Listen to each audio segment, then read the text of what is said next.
கர்த்தராகிய இயேசு கிறிஸ்துவின் பரிசுத்த நாமத்துக்கு மகிமை உண்டாவதாக. நமது அருமை சகோதரனும் 20ஆம் நூற்றாண்டின் தீர்க்கதரிசியுமான வில்லியம் மரியம் பிரென்னாம் அவர்களால் நவம்பர் மாதம் 28ஆம் தேதி 1965ஆம் வருஷம் லைஃப் கூடாரம் ஸ்ரீவர்போர்ட் லூசியானா அமெரிக்காவில் on the wings of a snow white dove பனி வெண்புறா சிறகுகள் மேல் என்ற தலைப்பில் உண்டான செய்தியை இப்பொழுது நீங்கள் தமிழாக்கத்துடன் கேட்கப் போகிறீர்கள். Now we want to speak a few minutes on this bird. இந்த பறவையை குறித்து நாம் சிறிது நேரம் பேச விரும்புகிறோம். A dove has always been one of my favorite birds. புறா எப்பொழுதுமே எனக்கு பிரியமான பறவைகளில் ஒன்றாக இருந்து வந்துள்ளது. And thinking of a dove is really and a pigeon is the same bird. புறாவை குறித்து சிந்திக்கும் போது அது உண்மையில் மணிப்புறாவும் அதே பறவைதான். A pigeon is a domestic dove. They are both the same family. மணிப்புறா அது வீட்டில் வளர்க்கப்படும் புறா, இவ்விரண்டும் ஒரே இனத்தைச் சேர்ந்தவை. I've looked it up and it is the same family, a pigeon and a dove. They're both of the same family. நான் புத்தகங்களை தேடி பார்த்தேன். புறாவும் மணிப்புறாவும் இவ்விரண்டும் ஒரே இனத்தைச் சேர்ந்தவை. The habits of these birds are outstanding. இவைகளின் பழக்க வழக்கங்கள் தலை சிறந்தது. I preached here some few years ago in a tent meeting out here with Brother Moore on the lamb and the dove. சில ஆண்டுகளுக்கு முன்பு சகோதரன் மூருடன் இங்கு நடத்திய ஒரு கூடார கூட்டத்தில் நான் ஆட்டுக்குட்டியும் புறாவும் என்பதன் பேரில் பிரசங்கம் செய்தேன். I guess you all remember that. உங்கள் எல்லாருக்கும் அது நினைவிருக்கும் என்று எண்ணுகிறேன். How that the dove is the most cleanest bird that we have. And the lamb is the most meekest animal that we have. புறாவானது நாம் பெற்றுள்ள பறவைகள் அனைத்திலும் மிக தூய்மையானதும், ஆட்டுக்குட்டி நாம் பெற்றுள்ள மிருகங்கள் அனைத்திலும் மிகவும் சாந்த குணம் உள்ளதுமாய் இருக்கிறது. They're both sacrificial bird and beast. இவ்விரண்டும் பலி செலுத்தப்படும் பறவையும் மிருகமுமாய் உள்ளது.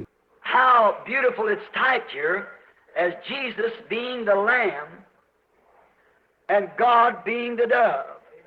இயேசு ஆட்டுக்குட்டி என்றும் தேவன் புறாவென்றும் இங்கு எவ்வளவு அழகாக பாவனையாய் கட்டப்பட்டுள்ளது. And the dove would not have settled on a wolf. His nature is not right. புறா ஒரு ஓநாயின் மேல் உட்காராது, ஏனெனில் ஓநாயின் தன்மை அதற்கு உகந்ததல்ல. It couldn't have settled on a dog. His nature is not right. அது ஒரு நாயின் மேலும் உட்காராது, ஏனெனில் நாயின் தன்மையும் அதற்கு உகந்ததல்ல. It had to be on a lamb. அது ஒரு ஆட்டுக்குட்டியாகவே இருக்க வேண்டும். The two natures had to be the same. இவ்விரண்டு தன்மைகளும் ஒன்றாய் இருக்க வேண்டும். That's the way we have to be. Our natures have to change from the roaring sinner to the meekness of a lamb. அதே விதமாகத்தான் நாமும் இருக்க வேண்டும். நமது தன்மையும் மூர்க்கமான பாவி என்பதிலிருந்து ஆட்டுக்குட்டியின் சாந்த குணமாக மாற வேண்டும். And did you notice the dove led the lamb? புறாவானது ஆட்டுக்குட்டியை நடத்தி கொண்டு போனதை நீங்கள் கவனித்தீர்களா? And notice the lamb forfeit everything he had to the dove. கவனியுங்கள், ஆட்டுக்குட்டி தனக்கு இருந்த எல்லாவற்றையும் புறாவுக்கு விட்டு கொடுத்து விட்டது. And look where the dove led him, to crucifixion for the sins of us all. புறா அதை எங்கு நடத்தி சென்றது என்று பாருங்கள். நம்முடைய பாவங்களுக்காக சிலுவையில் அறையப்படுவதற்கு அவர் நடத்தி சென்றது. Now the dove, if God wanted to represent his son, he was represented by the most cleanest and meekest animal on the earth, our earthbound creature. இப்பொழுது தேவன் தமது குமாரனுக்கு ஒன்றை எடுத்துக்காட்டாய் அளிக்க விரும்பினார். பூமியிலேயே மிகவும் தூய்மையானதும் சாந்த குணமும் நிறைந்ததுமான மிருகம் குமாரனுக்கு எடுத்துக்காட்டாய் விளங்கினது. அது பூமியிலே சஞ்சரிக்கும் மிருகம். But when God represented himself in the heavens was by the meekest and most cleanest bird there is in the heavens, a dove. ஆனால் பரலோகத்தில் உள்ள தேவன் தமக்கு எடுத்துக்காட்டாய் ஆகாயத்தில் பறக்கும் பறவைகளிலேயே மிகவும் தூய்மையான பறவாகிய ஆகாயத்தில் வாழும் புறாவை அளித்தார். Now doves vary. There's many different variations of them. புறாக்கள் வித்தியாசப்பட்டவை. புறாக்களில் வெவ்வேறு அநேக வகை உண்டு. Usually our turtle dove is kind of a gray looking bird. நமது காட்டு புறாக்கள் ஒரு வகை சாம்பல் நிற தோற்றம் கொண்ட பறவை. And then there's a morning dove, and then there's the evening dove. துக்கம் கொண்டாடும் புறா ஒன்று உண்டு, பிறகு மாலை புறா உண்டு. There's also called the Sonora dove that we have at home. சொனோரா புறா என்று அழைக்கப்படும் ஒன்று, அந்த புறாவை நாம் வீட்டில் வளர்க்கிறோம். He's a little gray fella, a little bitty fella with red stripes on his wings. அது சாம்பல் நிறமுள்ள சிறு பறவை, அதன் சிறகுகளில் சிகப்பு கோடுகள் இருக்கும். There's many different kinds of doves and they vary in colors. வெவ்வேறு வகையான புறாக்கள் உண்டு, அவைகள் வெவ்வேறு நிறங்களை கொண்டுள்ளன. So is there same thing in the pigeons. அதேவிதமாக மணிப்புறாக்களிலும் அநேக வகைகள் உண்டு. Now the dove is a very odd constructed dove. புறா மிகவும் வினோதமாக உண்டாக்கப்பட்ட ஒரு பறவையாகும். Because his habits that he cannot eat anything that's unclean. He just couldn't do it because he's not built for it. அதன் பழக்கம் என்னவெனில், அதனால் அசுத்தமான எதையுமே தின்ன முடியாது. அதனால் அப்படி செய்ய முடியவே முடியாது, ஏனென்றால் அதற்காக அது உண்டாக்கப்படவில்லை. Now I've always talked about the dove being a symbol of God and the crow being a symbol of the hypocrite. புறா தேவனுக்கு அடையாளமாய் உள்ளதென்றும், காகம் மாய்மாலக்காரனுக்கு அடையாளமாய் உள்ளதென்றும் நான் அடிக்கடி கூறி வந்திருக்கிறேன். A crow can sit on an old dead carcass and eat all day long and fly right out in the field and eat wheat with the dove. ஒரு காகம் செத்து அழுகி போன பிணத்தின் மேல் உட்கார்ந்து கொண்டு நாள் முழுவதுமாக அதை தின்றுவிட்டு பின்பு வயலுக்கு பறந்து சென்று புறாவுடன் கோதுமையையும் தின்ன முடியும். But the dove can eat wheat, all right, but it can't eat the dead carcass. புறா கோதுமையை தின்ன முடியும், ஆனால் செத்த பிணத்தையோ தின்ன முடியாது. See, he just can't do it. He can't stomach it. புரிகின்றதா? அதனால் முடியவே முடியாது, அதன் வயிற்றுக்குள் அதை செலுத்த முடியாது. And I wondered why he couldn't do it. அதனால் ஏன் அப்படி செய்ய முடியாது என்று நான் வியந்ததுண்டு. They're both fowls, both birds, but why? It's the structure of them. இரண்டுமே ஆகாயத்து பறவைகள். அப்படி இருக்க அவைகளால் ஏன் முடியவில்லை? அவைகளின் உடல் அமைப்பையே இதற்கு காரணம். That's the way it is with a genuine Christian. ஒரு உண்மையான கிறிஸ்தவனும் அப்படித்தான் இருக்கிறான். Just a denominational Christian can just take anything. ஒரு ஸ்தாபன கிறிஸ்தவன் எதை வேண்டுமானாலும் ஏற்றுக்கொள்ளலாம். But a genuine born again Christian cannot take the things of the world. He's constructed different. ஆனால் உண்மையான மறுபடியும் பிறந்த கிறிஸ்தவனோ உலகத்தின் காரியங்கள் எடுத்துக்கொள்ள முடியாது. அவன் வித்தியாசமாக உண்டாக்கப்பட்டிருக்கிறான். I found out that the dove don't have any gall. புறாவுக்கு பிச்சு கிடையாது என்று நான் அறிந்து கொண்டேன். There's no gall in a dove because he has no need of it. புறாவுக்குள் பிச்சு கிடையாது, ஏனெனில் அது அதற்கு அவசியமில்லை. So that's the way it is with a Christian. He doesn't need any bitterness. See? Because he only can eat the food of God. ஒரு கிறிஸ்தவனும் அவ்வாறே இருக்கிறான். அவனுக்கு எந்த விதமான கசப்பும் அவசியமில்லை. பாருங்கள், ஏனெனில் அவனால் தேவனுடைய ஆகாரத்தை மாத்திரமே உண்ண முடியும். And it doesn't take bitterness to dissolve that. It takes love. So to dissolve the food. அதை ஜீரணிக்க கசப்பு அவசியமில்லை, அதற்கு அன்பு அவசியம். பாருங்கள், அந்த ஆகாரத்தை ஜீரணிக்க அன்பு தேவை. Bitterness always say, well, a difference with it, but love always receives it. The word of God. கசப்பு அவர்களோ என்றும் நல்லது என்றும் கூறி அதனுடன் கருத்து வேற்றுமை கொண்டுள்ளனர். ஆனால் அன்பு எப்பொழுதுமே தேவனுடைய வார்த்தையை ஏற்றுக்கொள்கிறது. Now, he has no gall, so therefore he could not. It's just against him to eat anything bad. இப்பொழுது அதற்கு பிச்சு கிடையாது. எனவே அதனால் கெட்டுப்போன எதையுமே தின்பதென்பது முடியாத ஒரு காரியம். அதன் தன்மைக்கு அது விரோதமானது. And if he would, it would kill him. அப்படி அது அதை தின்றுவிட்டால் அந்த ஆகாரமானது அதை கொன்று போடும். But there's no danger. He isn't going to eat it because he has no appetite for it. ஆபத்து எதுவும் இல்லை, ஏனென்றால் அது அந்த ஆகாரத்தை தின்னாது, ஏனெனில் அதற்கான பசி அதற்கு கிடையாது. That's the way with a real Christian. ஒரு உண்மையான கிறிஸ்தவனும் அப்படித்தான் இருக்கிறான். Did you know a real Christian doesn't have even any sin at all imputed to him? ஒரு உண்மையான கிறிஸ்தவன் பேரில் எந்த பாவமும் எண்ணப்படுவதில்லை என்று உங்களுக்கு தெரியுமா? David said, "Blessed is the man who God will not impute sin to." எவனுடைய பாவத்தை கர்த்தர் எண்ணாது இருக்கிறாரோ அவன் பாக்கியவான் என்று தாவீது கூறியுள்ளான். When you're washed in the blood of the Lamb, not by make believe, but really the blood of the Lamb. நீங்கள் ஆட்டுக்குட்டியான இரத்தத்தினால் கழுவப்படும் போது பாவனை விசுவாசத்தின் மூலம் அல்ல, ஆனால் உண்மையில் ஆட்டுக்குட்டியான இரத்தத்தினால். God does not impute to you anything that's done. Because you're under the blood and He doesn't see it. நீங்கள் செய்த எந்த பாவத்தையும் தேவன் உங்கள் கணக்கில் எடுப்பதில்லை, ஏனெனில் நீங்கள் ரத்தத்தின் கீழ் இருக்கிறீர்கள், அவர் பாவத்தை காண்பதில்லை. There's a blood sacrifice. ரத்தம் தோய்ந்த பலி ஒன்றுள்ளது. That's the only thing He can see you in, is the way He saw you before the foundation of the world when He put your name in the Lamb's Book of Life. உங்களை அவர் காணும் ஒரே விதம், உலக தோற்றத்துக்கு முன்னால் உங்கள் பெயரை ஆட்டுக்குட்டியானவரின் ஜீவ புஸ்தகத்தில் எழுதின போது உங்களை எவ்வாறு கண்டாரோ அதே விதமாக. That's all He can look at, because you are redeemed from everything that was ever done. அப்படித்தான் அவர் காண முடியும், ஏனென்றால் நீங்கள் செய்த அனைத்து நின்று மீட்கப்பட்டிருக்கின்றீர்கள். You're washed in the blood of the Lamb. நீங்கள் ஆட்டுக்குட்டியான இரத்தத்தால் கழுவப்பட்டிருக்கிறீர்கள். Therefore, there's no gall in you. There's no unclean habit in you. எனவே உங்களில் பிச்சு கிடையாது, உங்களில் அசுத்தமான பழக்கம் எதுவும் கிடையாது.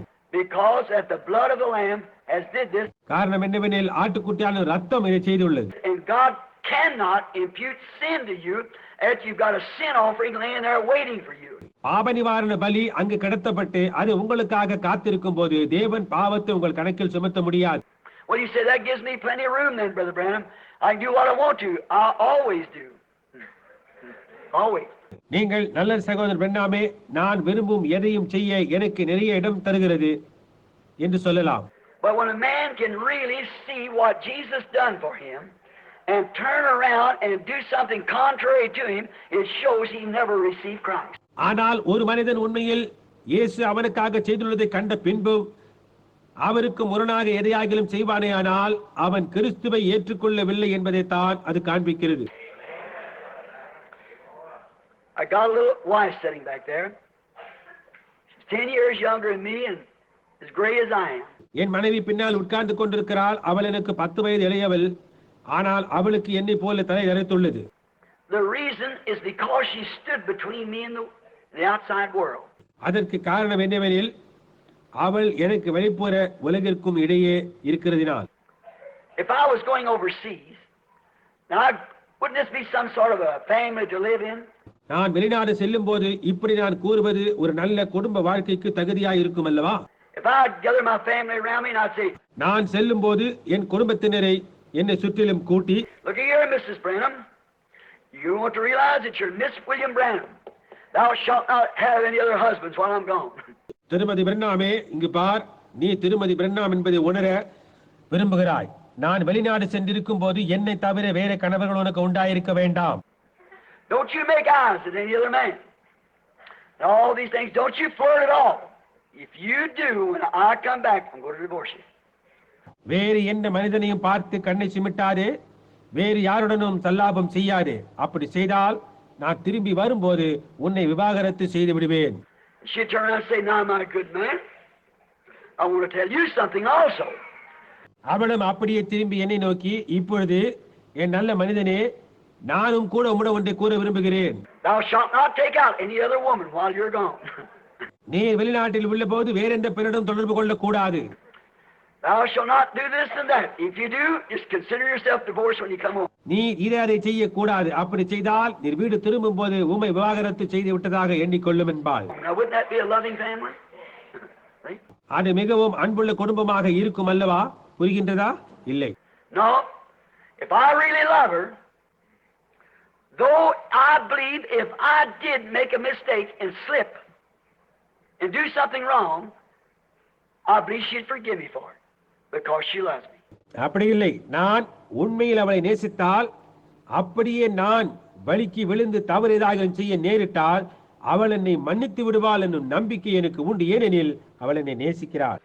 And if she did, I believe I'd forgive her for it. Certainly. Because I love her. அவ்வாறு அவள் தவறு செய்ய நேரிட்டால் அவளை நான் நேசிக்கும் காரணத்தால் அவளை நிச்சயமாக மன்னித்து விடுவேன். But if I love her like that, as long as I love her like that, she has no worry. நான் அவளை அவ்வாறு நேசிக்கும் வரைக்கும் அவளுக்கு கவலையே இல்லை. Though she would forgive me, I wouldn't hurt her for nothing. அவள் என்னை மன்னித்து விடுவாள் என்றாலும் அவளை நான் எக்காரணத்தை கொண்டும் புண்படுத்த மாட்டேன். I feel the guiltiest guy in the world. அப்படி செய்ய நேரிட்டால் நான் உலகிலேயே மிக பெரிய குற்றவாளி என்னும் உணர்வு எனக்கு உண்டாகி, I couldn't wait for the minute I'd tell her about what I'd done. Because I love her. அவளை சந்திக்கும் மாத்திரத்தில் இதை குறித்து அவளிடம் கூற துடியாய் துடித்துக் கொண்டிருப்பேன். ஏனெனில் அவளை நான் நேசிக்கிறேன். Well, that's if I love her with filial love like that, how much greater would my agape love be to Jesus Christ? நல்லது. மாமிச பிரகாரமான அப்படிப்பட்ட அன்பினால் அவளை நான் அவ்வாறு நேசித்தால் இயேசு கிறிஸ்துவின் பேருள்ள என் தெய்வீக அன்பு எப்படிப்பட்டதாயிருக்கும்? Though I might smoke a cigarette, I never in my life, but though I would. ஒரு கால் நான் ஒரு சிகரெட் புகைக்க நேரிட்டாலும், ஆனால் அப்படி என் வாழ்க்கையில் நான் செய்ததே கிடையாது. அப்படி நான் செய்தாலும் He might forgive me for it. I believe He would. If I took a drink, I never in my life, but I believe He'd forgive me for it. அதற்காக அவர் என்னை மன்னித்து விடக்கூடும், மன்னித்து விடுவார் என்று நான் நம்புகிறேன். என் வாழ்க்கையில் நான் மது அருந்தினது கிடையாது. அப்படி நான் செய்தாலும் அவர் என்னை மன்னித்து விடுவார் என்று விசுவாசிக்கிறேன். And I love Him too much. God help me. I don't want to do anything like that. See? Because I love Him. ஆனால் நான் அவரை மிகவும் அதிகமாக நேசிப்பதால் தேவனே எனக்கு உதவி செய்யும். அப்படிப்பட்ட ஒன்றை நான் செய்ய விரும்புவதில்லை. பாருங்கள், ஏனெனில் அவரை நான் நேசிக்கிறேன். That stuff is gone from me. Because when He changed me from a crow to a dove, it made a difference. அந்த ஆவல் என்னை விட்டு போய்விட்டது. அவர் என்னை காகத்திலிருந்து புறாவாக மாற்றிய போது அது வித்தியாசம் உண்டு பண்ணிது. My appetite and things left me. அந்த பசி என்னை விட்டு போய்விட்டது. Then sin is not imputed to me because I don't aim to do it. It's not in me to do it. அதை நான் செய்ய நோக்கமுடையவனாய் இராதபடியால் பாவம் என் கணக்கில் காணப்படுவதில்லை. அதை செய்ய வேண்டும் என்பது எனக்குள் இல்லவே இல்லை. Now, another great thing about this dove is a strange bird. இப்பொழுது இந்த புறாவை குறித்து வேறொரு பெரிய காரியம். அது ஒரு விசித்திரமான பறவை. Did you ever see all the birds? One of my favorite birds is a robin. நீங்கள் எல்லா பறவைகளையும் கண்டதுண்டா? எனக்கு பிரியமான பறவைகளில் ஒன்று ராபின் என்னும் பறவை. Now you boys quit shooting my robins. See, I don't want you doing that. பையன்களாகி நீங்கள் என் ராபின் பறவையை சுடுவதை விட்டுவிடுங்கள். அதை நீங்கள் செய்ய வேண்டாம். My robin, you know how he got his red breast? அதற்கு சிவந்த மார்பு என் ராபினுக்கு எப்படி கிடைத்தது தெரியுமா? You know, one day there was a man dying on the cross. Nobody would help him. ஒரு நாள் ஒரு மனிதன் சிலுவையில் மரித்துக் கொண்டிருந்தார். யாரும் அவருக்கு உதவி செய்யவில்லை. God had forsaken the man, and he was dying. தேவனும் அவரை கைவிட்டு அவர் மரித்துக் கொண்டிருந்தார்.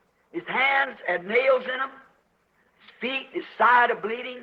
அவருடைய கைகளும் பாதங்களும் ஆணிகளால் கடாவப்பட்டிருந்தன. அவருடைய விலாவில் இருந்து ரத்தம் பெருக்கெடுத்து ஓடிக்கொண்டிருந்தது. Crown on his head, thorns, blood running over his face. அவருடைய சிரசில் முட்கிரீடம் சூடப்பட்டிருந்தது. அவருடைய முகத்தில் ரத்தம் வடிந்து கொண்டிருந்தது. And there's a little bird passed by, a little brown bird. அப்பொழுது பழுப்பு நிறமுள்ள ஒரு சிறு பறவை அந்த வழியாக பறந்தது. And he looked at that. It's always the most pitiful sight he ever saw. அது அந்த காட்சியை கண்டது. அது இதுவரை கண்டதிலேயே மிகவும் பரிதாபமான காட்சி என்று எண்ணினது. And you know it was just a little bird. அது சிறு பறவை என்று அறிந்திருந்தது. But he looked at them great big old cruel Roman nails drove in his hand. ஆயினும் அவருடைய கைகளில் கடாவப்பட்டிருந்த கொடூர பெரிய ரோம ஆணிகளை அது கண்டபோது And he flew in with his little beak and tried to pull them loose. அங்கு பறந்து சென்று தன் சிறிய அலகினால் அந்த ஆணிகளை வெளியே எடுக்க முயன்றது. He got his breast all bathed with blood. Since then it's been red. அந்த நேரத்திலே அதன் மார்பில் ரத்தம் படிந்து அன்று முதல் அது சிவப்பாயுள்ளது. I want my breast shielded with his blood too, defending him when I come to meet him. என் மார்பிலும் அவருடைய ரத்தம் கேடயமாய் படிந்து அவரை நான் சந்திக்கும் போது அது என்னை பாதுகாக்க வேண்டும் என்று விரும்புகிறேன். I love a little robin. எனக்கு அந்த சிறிய ராபினை பிடிக்கும். But you know, a little robin has to take a bath. But you know, a dove don't have to. ஆனால் உங்களுக்கு தெரியுமா, ஒரு சிறு ராபின் பறவை குளித்தாக வேண்டும். ஆனால் ஒரு புறா குளிக்க வேண்டிய அவசியம் இல்லை. No, he's got some kind of oil on the inside of him that oils him and keeps him clean from the inside out. இல்லவே இல்லை. அதனுள் உள்ள ஒரு விதமான எண்ணெய் அதை எண்ணெயிட்டு உள்ளும் புறமும் சுத்தமாக வைக்கிறது. You know that? The dove. உங்களுக்கு தெரியுமா, புறாவுக்கு அந்த எண்ணெய் உண்டு. The dove oils himself. புறாவானது தனக்குத்தானே எண்ணெய் இட்டுக் கொள்ளுகிறது. Did you ever pick up one? Smell that odor on him? Pigeon or something? நீங்கள் புறாவை எப்பொழுதாவது கையில் எடுத்து அதன் மேலுள்ள மணத்தை முகர்ந்ததுண்டா? That's oil that's produced from the inside of it. அது அதன் உள்ளே இருந்து உண்டாகும் ஒரு விதமான எண்ணெய். His body makes up an oil gland that keeps his feathers always clean on the outside because it's clean from the inside out. அதன் உடலில் எண்ணெய் சுரபி உள்ளது. அந்த எண்ணெய் வெளிப்புறத்தில் உள்ள இறகுகளை எப்பொழுதும் சுத்தமாக வைத்துள்ளது, அது உள்ளும் புறமும் சுத்தமாய் உள்ளது. That's right. He's a marvelous little bird. அது உண்மை, அது அற்புதமான சிறு பறவை. Now, I know you can hunt them here, I think, in Louisiana. Don't do that. லூசியானாவில் அவைகளை வேட்டையாட உங்களுக்கு அனுமதி உண்டு என்று எனக்கு தெரியும். அப்படித்தான் நான் நினைக்கிறேன். அப்படி செய்யாதீர்கள். Well, I couldn't do it. I guess if I was hungry, it'd be all right. But I just couldn't pull the trigger on one if I had to. என்னால் அப்படி செய்ய முடியாது. எனக்கு பசி எடுத்தால் பரவாயில்லை, ஆனால் ஒரு புறாவையும் கூட சுட எனக்கு மனம் வராது. There's a dove has a great strange thing in our family. எங்கள் குடும்பத்துக்கும் புறாவுக்கும் ஒரு பெரிய வினோதமான காரியம். One day, when my grandmother, she come from up here in Kentucky off the Cherokee reservations. ஒரு நாள் என் பாட்டி, அவர்கள் கென்டக்கியை சேர்ந்தவர்கள், செராக்கி பழங்குடியினருக்காக ஒதுக்கி வைக்கப்பட்ட இடத்தில் வாழ்ந்து வந்தார்கள். She was dying, a little woman, and they had, I think they call it scarflow or something. She was dying. அவள் மரண தருவாய் இருந்தால், சிறுவுரும் படைத்த ஸ்திரீ, அவளுக்கு அதை ஸ்கிராப்புரா என்று அழைக்கின்றனர் நினைக்கிறேன். அவள் மரித்துக் கொண்டிருந்தாள். And grandfather knelt down by the side of the bed while Mama, Aunt Bertie, Aunt Hallie, all of them knelt around the bed. அவர்களுடைய படுக்கையின் அருகில் என் பாட்டனார் முழங்கால் படியிட்டுக் கொண்டிருந்தார். என் தாயாரின் சகோதரிகள் பெர்டி, ஹவுலி, அவர்கள் எல்லாரும் படுக்கையை சுற்றிலும் சூழ்ந்து கொண்டிருந்தனர். Uncle Charlie, little bitty 4-year-old boy, the baby. Mama, the oldest, being about 12 years old. தாயாரின் சகோதரன் சார்லி அப்பொழுது 4 வயது குழந்தை. என் தாயார் தான் மூத்தவர்கள், அவர்களுக்கு அப்பொழுது 12 வயது. And she combed her black hair out on the bed, and she started singing. என் பாட்டி படுக்கையிலேயே அவர்கள் கருப்பு தலைமயிரை சீவிக்கொண்டு பாட ஆரம்பித்து விட்டாள். Rock of ages, cleft for me, let me hide myself in thee. When she was dying. பிளவுண்ட மலையே புகழுடன் தாருமே என்ற பாடலை பாடிக்கொண்டிருந்தாள். அப்பொழுது அவள் மரித்துக் கொண்டிருந்தாள். Grandpa at that time wasn't a Christian. என் பாட்டனார் அப்பொழுது கிறிஸ்தவர் அல்ல. I baptized him at 87 years old in the name of Jesus Christ at the foot of the river there where the angel of the Lord is there. அவருடைய 87ஆம் வயதில் நான் அவருக்கு கர்த்தருடைய தூதன் பிரத்யட்சமான அந்த நதியின் முகத்துவாரத்தில் இயேசு கிறிஸ்துவின் நாமத்தினால் ஞானஸ்நானம் கொடுத்தேன். But while she was singing this song with her feeble little hands up in the air, a dove flew in the door. அவள் தன்னுடைய பலவீனமான கரங்களை உயர்த்தி இந்த பாடலை பாடிக்கொண்டிருந்த போது ஒரு புறா பறந்து கதவின் வழியாக come around, sit down on the top of the bed, started cooing. God took her soul. உள்ளே வந்து கட்டிலின் மேல் உட்கார்ந்து சப்தமிட தொடங்கினது. தேவன் அவர்களுடைய ஆத்துமாவை எடுத்துக்கொண்டார். I went over to London, England with Brother Jack and with Brother Gordon Lindsay. நான் இங்கிலாந்தின் தலைநகரான லண்டனுக்கு சகோதரன் ஜாக்குடனும் சகோதரன் கார்டன் இன்சையுடன் சென்றிருந்தேன். And there's been a woman by the name of Florence Nightingale, claims to be, I think, a great granddaughter or something of the late Florence Nightingale, that wrote me many letters. அங்கு Florence Nightingale என்னும் ஒரு பெண் இருந்தால். அவள் எனக்கு பல கடிதங்கள் எழுதினாள். அவள் காலஞ்சென்ற பிளாரன்ஸ் நைட்டிங்கேலின் கொள்ளு பேத்தி என்று கூறிக்கொண்டாள். She was down in South Africa, dying with a cancer. அவள் தென்னாப்பிரிக்காவில் புற்றுநோயால் மரித்துக் கொண்டிருந்தாள். She had a picture, you've seen it in the book. அவளுடைய புகைப்படத்தை நீங்கள் அந்த புத்தகத்தில் கண்டிருக்கிறீர்கள். I never seen a mortal like that in my life. மானிட வர்க்கத்தைச் சேர்ந்த அப்படிப்பட்ட மோசமான நிலையில் இருந்த ஒருத்தியை என் வாழ்க்கையில் நான் கண்டதே இல்லை. Brother Jack, I believe, was with me that day. அன்று சகோதரன் ஜாக்கும் என்னுடன் இருந்தார். We went in to a minister's house at the rectory just behind the church where they brought her. நாங்கள் ஆலயத்துக்கு பின்னால் உள்ள போதகரின் வீட்டுக்கு சென்றிருந்தோம். அவளை அங்கு கொண்டு வந்திருந்தனர். While we were yet out on where the plane come down, they paged us. விமானம் இறங்கின உடனே அவர்கள் எங்களை ஆள் அனுப்பி கூப்பிட்டார்கள். And she was in a ambulance there that had been flown up from down in South Africa, knowing that I was coming to England at that time. அவள் அப்பொழுது நோயாளி ஊர்த்தியில் இருந்தால் நான் இங்கிலாந்துக்கு வருகிறேன் என்று கேள்விப்பட்டு அவளை தென்னாப்பிரிக்காவில் இருந்து விமானம் மூலம் அங்கு கொண்டு வந்திருந்தனர். The minister took her to the rectory, so we went back there to pray for her. போதகர் அவளை தன் வீட்டுக்கு கொண்டு வந்திருந்தார். அவளுக்காக ஜெபிக்க நாங்கள் அங்கு சென்றிருந்தோம். I've seen lots of sick people, but her little arms didn't look over an inch across. நான் வியாதியாயிருந்த அநேகரை கண்டிருக்கிறேன். இவளுடைய சிறு கைகள் ஒரு அங்குலம் கூட அகலம் இருக்கவில்லை. Her skull, where it laces together, you could see it. அவளுடைய மண்டை ஓடு ஒன்றாக இணையும் இடத்தை நீங்கள் காண முடியும். And her limbs, way up here around her hips, wasn't over that, about 2 inches across, just the bone. அவளுடைய கால்கள் அவளுடைய இடுப்பு வரைக்கும் 2 அங்குல அகலம் கூட இல்லை, வெறும் எலும்புகள் மாத்திரமே. And she couldn't raise her hands. She was too weak to raise her hands. அவளால் கையை உயர்த்த முடியவில்லை. கையை உயர்த்துவதற்கு அவள் மிகவும் பலவீனமாயிருந்தாள். And she was trying to say something and I couldn't understand her. அவள் ஏதோ கூற முனைந்தாள், அதை என்னால் புரிந்து கொள்ள முடியவில்லை. And when I finally got to hear, I believe through a nurse, முடிவில் அவள் என்ன கூறினாள் என்று ஒரு நர்ஸ் மூலம் அறிந்து கொள்ள முடிந்தது. she said, Brother Branham, pray that God will let me die. She didn't want to live. அவள், சகோதரன் பிரென்னாவே, நான் மரிக்க வேண்டும் என்று தேவனிடம் ஜெபியுங்கள் என்றாள். அவளுக்கு வாழ விருப்பமில்லை. And I noticed in tears is running off of the side of that bone on her face. நான் கவனித்த போது அவளுடைய முகத்தில் காணப்பட்ட எலும்பில் கண்ணீர் வடிந்து கொண்டிருந்தது. Or she got enough moisture about her to cry, I don't know. அழுவதற்கு அவளுக்கு அங்கு போதிய கண்ணீர் இருந்ததோ எனக்கு தெரியவில்லை. For her veins was collapsed and she was in a terrible condition. அவளுடைய இரத்த குழாய்கள் சுருங்கி போயிருந்தன. அவள் பயங்கரமான நிலையில் இருந்தாள். Coming to pray for the sick, I couldn't pray for her to die. வியாதியாயுள்ள அவளுக்காக ஜெபிக்க வந்த நான், அவள் மரித்து போக வேண்டும் என்று ஜெபிக்க என்னால் முடியவில்லை. But she just looked like couldn't die. She's lingering on. அவள் மரிக்க முடியாதவள் போல் காணப்பட்டால் உயிர் ஊசலாடி கொண்டிருந்தது. I knelt down with your pastor in the room to pray. ஜெபிப்பதற்காக உங்கள் போதகருடன் அந்த அறையில் நான் முழங்கால் படியிட்டேன். And when I knelt down to pray, a little dove flew up to the window. Began cooing.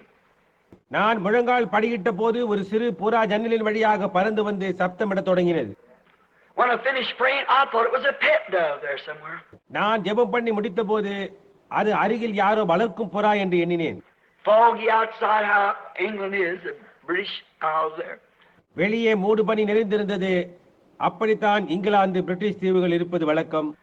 And this little dove quit cooing and flew away. இந்த சிறு புறா சப்தமிடுவதை நிறுத்திக் கொண்டு வெளியே பறந்து சென்றது. I walked over and laid hands upon her and called the name of the Lord. நான் அவள் அருகில் சென்று அவள் மேல் கைகளை வைத்து கர்த்தருடைய நாமத்தை அழைத்தேன். And the woman is a great, big, strong, healthy woman today on the wings of a dove. அந்த ஸ்திரீ இன்று பருமனும் பலமும் ஆரோக்கியமும் கொண்டவளாக இருக்கிறாள், புறாவின் சிறகுகளின் மேல். He keeps himself clean from the inside. A Christian does that too. He cleans from the inside. உட்புறத்திலிருந்து புறா தன்னை சுத்தமாக வைத்துக் கொள்ளுகிறது. கிறிஸ்தவனும் அப்படியே செய்கிறான். அவன் உள்ளிருந்து தன்னை சுத்திகரித்துக் கொள்கிறான். That keeps the malice. You don't need any gall to digest anything because he doesn't eat it. See? அது தீய எண்ணத்தை அப்புறப்படுத்துகிறது. அவனுக்கு ஜீரணிக்க பிச்சு எதுவும் அவசியமில்லை, ஏனெனில் அவன் அத்தகைய ஆகாரத்தை அருந்துவதில்லை. பாருங்கள், He's clean from the inside out. அவன் உள்ளிருந்து புறம்பாக சுத்தமாயிருக்கிறான். Now, we notice at this bird, many things I've got written down here, but the clock keeps moving around. இப்பொழுது நாம் கவனிக்கின்றது இந்த பறவை.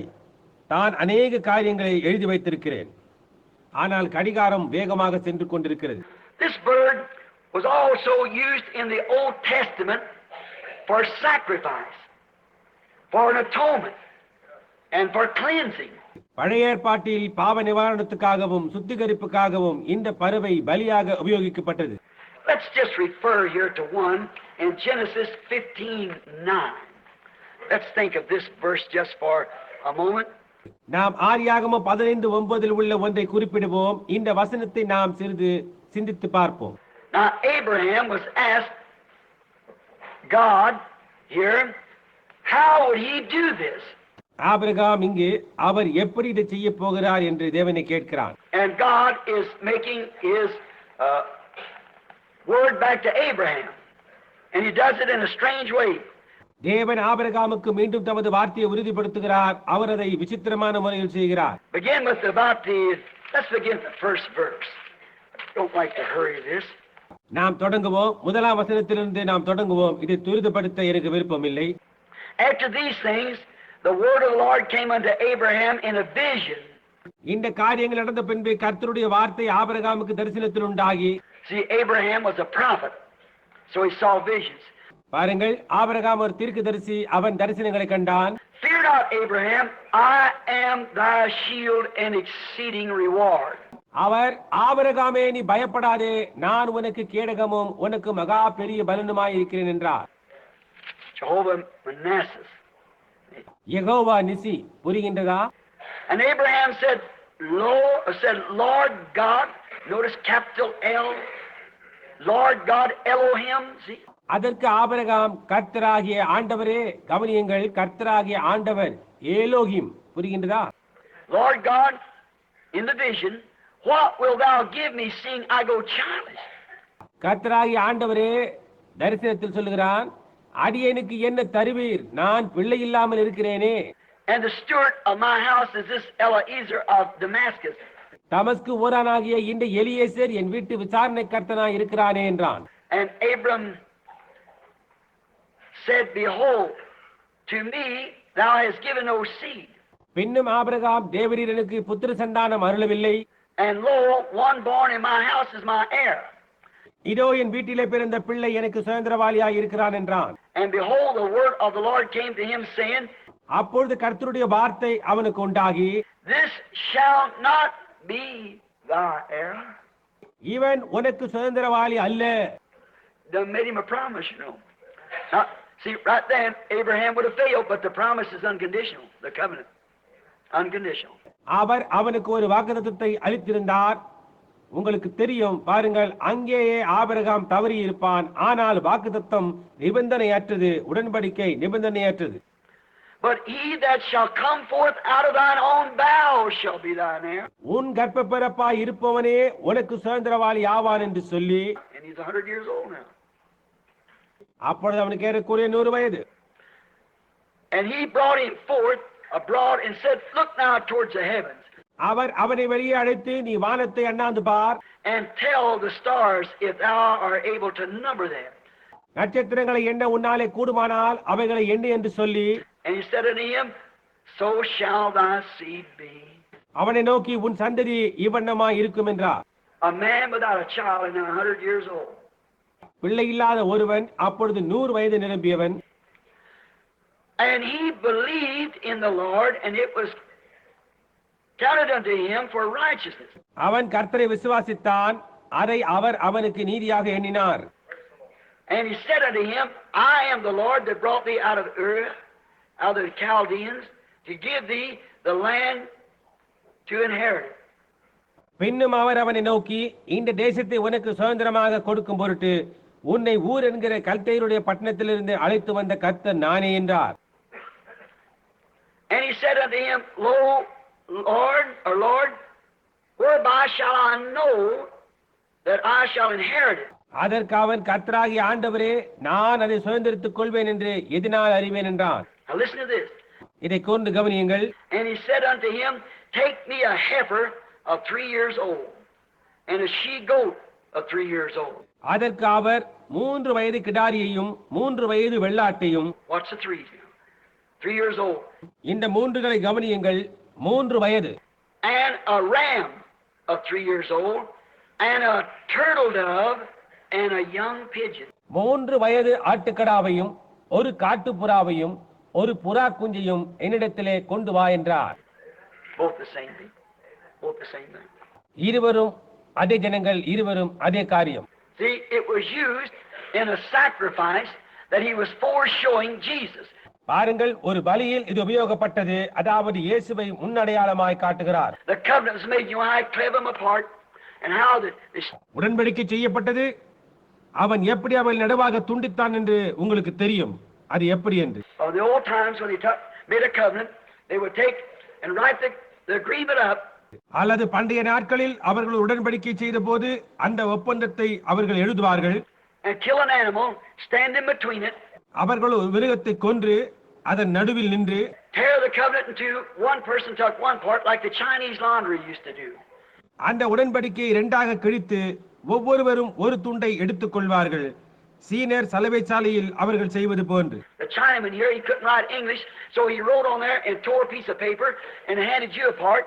இங்குள்ள சீனனுக்கு ஆங்கிலம் எழுத தெரியாது. எனவே அவன் ஒரு காகித துண்டில் ஏதோ எழுதி அதை இரண்டாக கிழித்து ஒரு துண்டை உங்களிடம் கொடுத்து விடுவான். And you remember the Chinese laundries when they used to do that? சீன சலவை சாலைகள் அவ்வாறு செய்தது உங்களுக்கு நினைவிருக்கும். And your two ends had to compare to get your clothes. உங்கள் துணிகளை நீங்கள் பெற்றுக்கொள்ள செல்லும் போது இவ்விரண்டு துண்டுகளும் ஒன்றோடொன்று இணைய வேண்டும். See, you couldn't fool him because he had the other end of it. பாருங்கள், நீங்கள் அவனை ஏமாற்ற முடியாது, ஏனெனில் அவன் மற்ற துண்டை வைத்திருக்கிறான். You might recopy your name, but you can't recap that paper. உங்கள் பெயரை நீங்கள் மறுபடியும் எழுதிக் கொள்ளலாம், ஆனால் காகிதத்தை நீங்கள் மறுபடியும் அதே படமாக கிழிக்க முடியாது. See? So it had to be the same piece of paper. புரிகின்றதா? எனவே அது அதே காகித துண்டாக இருக்க வேண்டும். So that's the way they've done it in the Oriental days, long ago, in the Eastern days. கிழக்கத்திய நாடுகளில் அவர்கள் அவ்வாறு செய்வது வழக்கம். பண்டைய காலங்களில் கிழக்கத்திய நாடுகளில் அவ்வாறு செய்வார்கள். They kill an animal, stand in between it. அவர்கள் ஒரு மிருகத்தை கொன்று அதன் நடுவில் நின்று tear the piece of goat skin apart, one tuck one. ஆட்டுத் தோலை இரண்டாக கிழித்து ஒவ்வொருவரும் ஒரு துண்டை எடுத்துக் கொள்வார்கள். And when the covenant was confirmed, they brought the pieces together and they had the dovetail just exactly. உடன்படிக்கை உறுதிப்படும் நேரம் வரும்போது அவர்கள் இரண்டு துண்டுகளையும் கொண்டு வருவார்கள். அவைகள் ஒன்றாக இணைய வேண்டும். Now what God is showing him here is this. On these sacrifices is speaking of Christ. இப்பொழுது தேவன் அவனுக்கு இங்கே இந்த பலிகளின் மேல் என்ன காண்பித்துக் கொண்டிருந்தார் என்றால் கிறிஸ்துவை குறித்து பேசுகின்றது. That how God took Jesus to the Calvary and tore him apart. எப்படி தேவன் இயேசுவை கல்வாரிக்கு கொண்டு சென்று அவரை இரண்டாக கிழித்து and received the body up into heaven and sent the spirit down upon us. சரீரத்தை பரலோகத்தில் ஏற்றுக்கொண்டு ஆவியை நம்மேல் அனுப்பினார். That the same spirit was on him has to be on you. அவர் மேல் தங்கி இருந்த அதே ஆவிதான் உங்கள் மேல் தங்கி இருந்து to dovetail with the body to be the bride at the end time. முடிவு காலத்தில் மணவாட்டியாய் இருக்க சரீரத்துடன் இணைய வேண்டும். புரிகின்றதா? Sure. Won't be a denomination now. It'll be the word what he was. பாருங்கள், அது உண்மை. புரிகின்றதா? அது ஸ்தாபனமாக இருக்காது, அது வார்த்தையாக இருக்கும். அவர் என்னவாய் இருந்தாரோ அதுவாகவே. புரிகின்றதா? God, like that word has to come to word like cell in a human being. ஆனால் அந்த வார்த்தை போன்று வார்த்தையாக வர வேண்டும், ஒரு மனித உடலில் உள்ள அணுக்களை போல். When your body's being built, it isn't one cell of a human next of a dog and next of a pig. உங்கள் உடல் உண்டாக்கப்படும் போது அது ஒரு மனித அணு, அதற்கு மேல் ஒரு நாயின் அணு, அதற்கு அடுத்ததாக ஒரு பன்றியின் அணு என்று வைக்கப்பட்டு உண்டாக்கப்படவில்லை. Oh no. No, it's all human cells. ஓ இல்லவே இல்லை, அவை அனைத்துமே மனித அணுக்கள். That's why the body of Christ is all the word of God. கிறிஸ்துவின் சரீரமும் அவ்வாறே உள்ளது. எல்லாமே தேவனுடைய வார்த்தை. Not just part of it. அதில் ஒரு பாகம் மாத்திரம் தேவனுடைய வார்த்தையாகவும் some tradition added to it. அதனுடன் பாரம்பரியம் சேர்க்கப்பட்டதாயும் இருக்க முடியாது. No, it's all the body of Christ. முடியவே முடியாது. அது எல்லாம் கிறிஸ்துவினுடைய சரீரமாய் இருக்க வேண்டும். Now, we find here that he used both a turtle dove and a young pigeon because they are the self-same family.